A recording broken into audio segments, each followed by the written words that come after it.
بدلے میں تمہیں منہ مانگی رقم دینے کو تیار ہوں، مگر مجھے کالا گھوڑا ہی چاہیے، وہ بھی صحت مند اور قداور۔ اتنا کہہ کر مالکن فون بند کر چکی تھی۔ تبھی چوکیدار نے ایک دفعہ پھر مجھے دھکا دیا اور وہاں سے نکالنا چاہا، تو میں اس سے بازو چھڑوا کر فوراً مالکن کے پاس بھاگ آیا اور کہنے لگا، مالکن میں آپ کے لیے گھوڑے کا بندوبست کر سکتا ہوں۔ مالکن نے جب میری بات سنی فوراً پلٹ کر میری جانب دیکھا۔ ایک پل کو تو مالکن کو دیکھ کر میں پلک جھپکنا ہی بھول چکا تھا۔ وہ 30 سے 35 کی درمیانی عمر کی ایک عورت تھی۔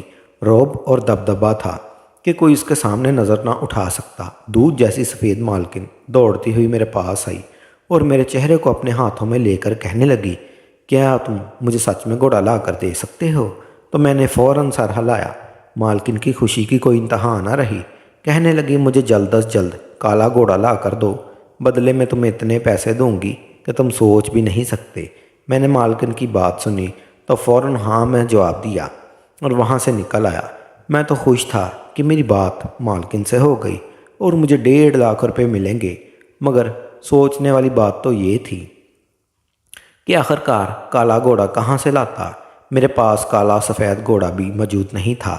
میں نے مالکن کو ہاں تو کر دی تھی، مگر اب میں کھڑا یہی سوچ رہا تھا، گھوڑے کا انتظام کہاں سے کیا جائے؟ ابھی کہاں سے کالے گھوڑے کا انتظام کروں؟ میں نے کچھ سوچا اور پھر اگلے ہی روز اپنے گھر کے ساتھ موجود سرسبز میدان میں چلا گیا، جہاں کئی نسلوں کے گھوڑے یوں ہی گھومتے رہے۔ کچھ تو یہاں کے آوارہ گھوڑے تھے اور کچھ وڈیروں کے سدائے ہوئے گھوڑے تھے۔ میں چپکے سے ان کے میدان میں گیا اور دیکھنے لگا۔ گھوڑے بھورے، سفید اور سرمئی رنگ کے تھے، مگر کوئی بھی کالا گھوڑا رنگ کا نہیں تھا۔ وہاں ایک گھوڑا موجود تھا جو کہ انتہائی خوبصورت مگر سفید رنگ کا تھا۔ میں نے اس گھوڑے کو اپنے ساتھ لیا اور لے کر مالکن کے گھر چلا آیا۔ مالکن نے جب میرے ساتھ میرے گھوڑے کو دیکھا تو اس کے بارے میں پوچھنے لگی۔ وہ گھوڑا سچ مچ میں ایک قداور جانور تھا، یقیناً کسی وڈیرے کا ہی ہوگا، مگر میں پیسوں کی لالچ میں اندھا ہو چکا تھا کہ بڑی سے بڑی مصیبت منہ لینے کو بھی تیار تھا۔ مالکن میرے گھوڑے کو دیکھ کر ایسے ستائشی نظروں سے دیکھنے لگی، پھر چلتی ہوئی اس گھوڑے کے قریب آئی اور اس کے چہرہ کا ہاتھ سے سہلانے لگی۔ لڑکے، یہ گھوڑا تو بڑا ہی شاندار ہے، مگر میں اس کی سواری نہیں کر سکتی۔ میں نے مالکن کی جانب دیکھا اور کہنے لگا کہ مالکن ایک بار اس گھوڑے کی سواری کر کے تو دیکھیے، آپ بڑے سے بڑے کالے گھوڑے کو بھول ہی جائیں گی۔ یہ میرا گھوڑا بڑا ہی خوبصورت اور اچھی سواری دیتا ہے، آپ ایک دفعہ استعمال کر کے تو دیکھیں۔ مالکن نے یہ سنا تو مسکرا اٹھی، کہنے لگی، میں ضرور اس کی سواری کرتی، مگر تم میری مشکل نہیں سمجھ سکتے۔ دراصل میرے شوہر کی فرمائش ہے کہ میں کالے گھوڑے پر ہی بیٹھوں، ورنہ وہ ناراض ہو جائے گا۔ میری سمجھ میں تو مالکن کی کوئی بات نہیں آ رہی تھی۔ گھوڑا تو گھوڑا ہی ہوتا ہے، چاہے سفید ہو یا کالا، مگر نہ جانے کیوں مالکن کالے گھوڑے کے ہی باضد تھی۔ مجھے تو کچھ اور ہی چکر لگ رہا تھا۔ مالکن نے کہا، اگر تم مجھے گھوڑا لا کر دو گے تو میں تمہاری ہر ممکن مدد کروں گی۔ میں سوچ میں پڑ چکا تھا۔ اس گھوڑے کو وہاں سے لیا اور مالکن کے گھر سے باہر نکل آیا۔ اسی میدان میں جا کر اس گھوڑے کو چھوڑ دیا جہاں پہلے سے بہت سارے گھوڑے میدان میں گھاس پھوس چر رہے تھے۔ پہلے ہی وڈیروں کے گھر بھی تھے، مگر کوئی بھی اس وقت گھوڑوں کے پاس موجود نہ تھا۔ شاید سارا علاقہ ان کا تھا، اس لیے وہ بے فکر ہو کر گھوڑوں کو کھلا چھوڑ دیتے تھے۔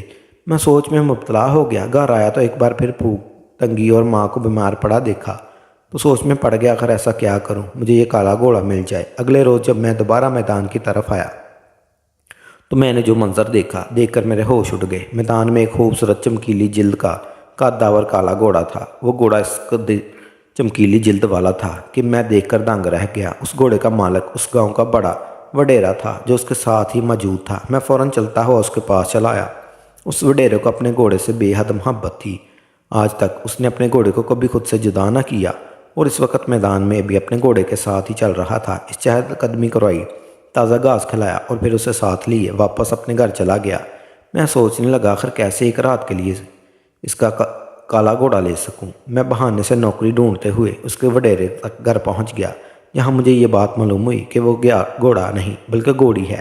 مجھے اس سے فرق نہیں پڑتا تھا، مجھے تو بس سیاہ چمڑی والا جانور مالکن تک پہنچانا تھا۔ میں نے وڈیرے کی منتیں ترلے کیے کہ مجھے اپنے گھر میں کام کاج کے لیے رکھ لے، اس طرح میں ان کے گھوڑے کے قریب رہ سکتا تھا اور پھر اسی کی طرح وہاں سے نکال کر مالکن کے پاس چھوڑنے جا سکتا تھا۔ مگر سونے پر سہاگا اس وقت ہوا جب مالک نے مجھے دیکھا اور کہنے لگا، مجھے اپنے پالتو گھوڑی کے لیے ایک عدد نوکر کی ضرورت تھی جو اس وقت پر کھانا کھلا سکے اور اس کا خیال رکھ سکے۔ میں نے جب یہ سنا تو اپنی خوشی بہ مشکل چھپائی اور سائیں کو جھک کر سلام کیا۔ اور فوراً کام کے لیے راضی ہو گیا۔ اب زیادہ سے زیادہ وقت میں اس گھوڑی کے ساتھ گزارنے لگا۔ یہ بھی پریشانی لاحق تھی کہ کہیں مالکن کو کہیں اور سے ہی گھوڑا نہ مل جائے، ورنہ میری محنت رائگاں جائے گی۔ ایک ہفتہ تک میں اس گھوڑی کے ساتھ رہا۔ وہ گھوڑی بھی میرے ساتھ کافی مانوس ہو چکی تھی۔ ایک رات جب سب سو گئے تو میں نے اس کی رسی کو کھولا اور کھول کر اپنے ساتھ لے جانے لگا۔ ان کے ڈیرے کے پچھلے دروازے سے نکلنے ہی والا تھا، تبھی چوکیدار نے مجھے دیکھ لیا۔ اس نے ایک احرام سا مہچا دیا کہ لڑکا مالک کی گھوڑی چوری کر کے لے جانا چاہتا ہے۔ نوکروں کے شور کرنے پر مالک بھی وہیں آ گئے اور پھر سب نے مل کر مجھے بہت مارا۔ روتا رہا، بلکتا رہا، انہیں کہتا رہا مجھے مت مارو، میں کوئی چوری نہیں کر رہا، بلکہ گھوڑی کی ضد تھی کہ میں اسے باہر گھما کر لاؤں۔ مگر انہیں میری بات پر یقین نہ آیا۔ سارے مہینے کی تنخواہ بھی ضبط کر لی اور دھکے دے کر مجھے گھر سے نکال دیا۔ مجھے اپنے آپ پر بہت غصہ آیا۔ جی چاہا کہ اپنا سر دیوار میں مار کر سر پھوڑ دوں۔ میں نے اتنی محنت کی تھی مگر گھوڑا پھر بھی نہ ملا۔ مجھے غصہ بھی بہت آیا، لیکن جنون اس حد تک بڑھ چکا تھا کہ میں پیسے کمانے کی خاطر کسی بھی حد تک جا سکتا تھا۔ اگلے روز صبح صبح اس میدان سے ایک سفید گھوڑی چرائی اور اسے اپنے ساتھ لے آیا۔ اس پر میں نے سیاہ رنگ پھیر دیا جس سے اس کی چمڑی کالی لگی اور وہ مکمل طور پر کالی ہو چکی تھی۔ ایسے لگتا ہی نہیں تھا کبھی سفید بھی رہی ہوگی۔ مجھے ڈر بھی تھا مگر میں یہ قدم اٹھانے کو تیار تھا۔ میں نے فوراً اپنی گھوڑی کو ساتھ لیا اور مالکن کے گھر چلایا۔ مالکن نے جب کالی گھوڑی کو اپنے سامنے دیکھا تو اس کی خوشی کی کوئی انتہا نہ رہی۔ اس کی آنکھوں کی پتیاں پھیل رہی تھی جن میں ایک عجیب سی چمک آ رہی تھی۔ کہنے لگی بڑی خوبصورت گھوڑی ہے، گھوڑی مجھے ایک رات کے لیے چاہیے۔ جیسے ہی میرا شوہر دوبارہ سے کھڑا ہو جائے گا تو میں تمہیں گھوڑی واپس کر دوں گی، بدلے میں منہ مانگی رقم دینے کے لیے تیار ہوں۔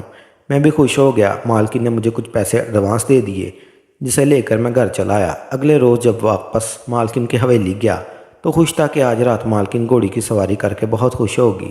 مگر جو میں نے مالکن کے گھر پہنچا تو میرے ہوش اٹھ گئے کیونکہ مالکن تو کافی غصے میں دکھائی دے رہی تھی۔ مجھے دیکھ کر سارے رہی تھی اور خون اگلتی آنکھوں سے دیکھ کر کہنے لگی یہ تم نے کیا کیا؟ میرے ساتھ دھوکہ دھڑی کی، میں نے تم پر اعتبار کیا۔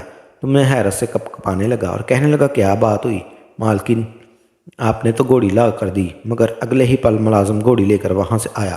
گھوڑی کا رنگ اتر چکا تھا اور آدھی سفید اور کالی ہو چکی تھی، شاید بارش کی وجہ سے یا پھر اسے نہلایا گیا تھا جو وہ اپنی ظاہری حالت میں آ چکی تھی۔ میں نے یہ دیکھا تو ہمارے خوف کے کانپنے لگا اور فوراً جھوٹ بولتے ہوئے کہنے لگا نہیں مالکن میں نے تو کالی گھوڑی ہی دی تھی، لگتا ہے میرے ساتھ دھوکہ ہوا ہے۔ مگر مالکن نے اگلے ہی پل پھوٹ پھوٹ کر رونا شروع کر دیا۔ کہنے لگی مجھے بالکل بھی یقین نہیں تھا کہ تم لوگ میرا یوں مذاق اڑاؤ گے اور میرے جذبات کا کھلواڑ کرو گے۔ تم لوگ تو جانتے بھی نہیں کہ مجھے کالی گھوڑی کس قدر ضرورت تھی، مگر تم لالچی لوگ جذبات کے ساتھ کھیلنا شروع ہو گئے۔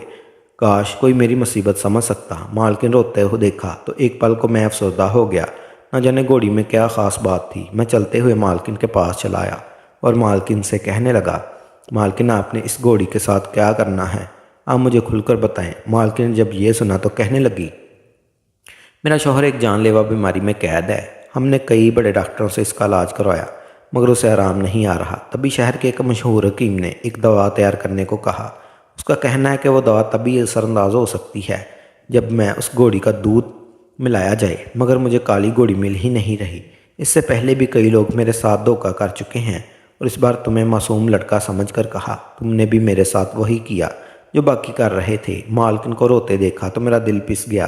میں شرمندہ ہو گیا اور اس سے دل سے معافی مانگنے لگا۔ میں نے بھی روتے ہوئے مالکن کو اپنے گھر کے حالات بتا دیے جن کی وجہ سے مجبور ہو کر میں یہ دھوکہ کرنے پر راضی ہوا تھا۔ اگلے ہی روز میں نے مالکن کو وڈیرے کے بارے میں بتایا کہ ان کے ہاں کالی گھوڑی موجود ہے، مگر سوچ چکا تھا کہ مالکن کو گھوڑی کا دودھ میں خود ہی لا کر دوں گا۔ اگلے روز میں وڈیرے کی حویلی گیا اور انہیں اس بارے میں آگاہ کیا، پھر انہیں اپنی گھوڑی کے دودھ دینے کو کہا۔ وڈیرے نے بھی میری مشکل سمجھ لی تھی۔ اس نے ملازم کو حکم دیا اور ملازم نے فوراً گھوڑی کا دودھ مجھے لا کر دے دیا۔ اسے لا کر میں نے مالکن کو دے دیا تو مالکن کی خوشی دیدنی تھی۔ یوں مالکن کا شوہر کچھ ماہ کے لیے علاج کے بعد تندرست ہو گیا۔ مالکن یہ دیکھ کر بہت خوش ہوئی۔ اس نے مجھے منہ مانگی رقم دی اور اپنے ہاں ملازم رکھ لیا۔ دھیرے دھیرے ہمارے گھر کے حالات بدل گئے اور میں نے بھی ساتھ پڑھائی جاری رکھی تاکہ آئندہ مستقبل میں اچھی نوکری کر سکوں۔ وہیں مالکن نے میری بہنوں کی اچھی جگہ رشتے بھی کروا دیے اور میری ماں کا بھی علاج کروایا۔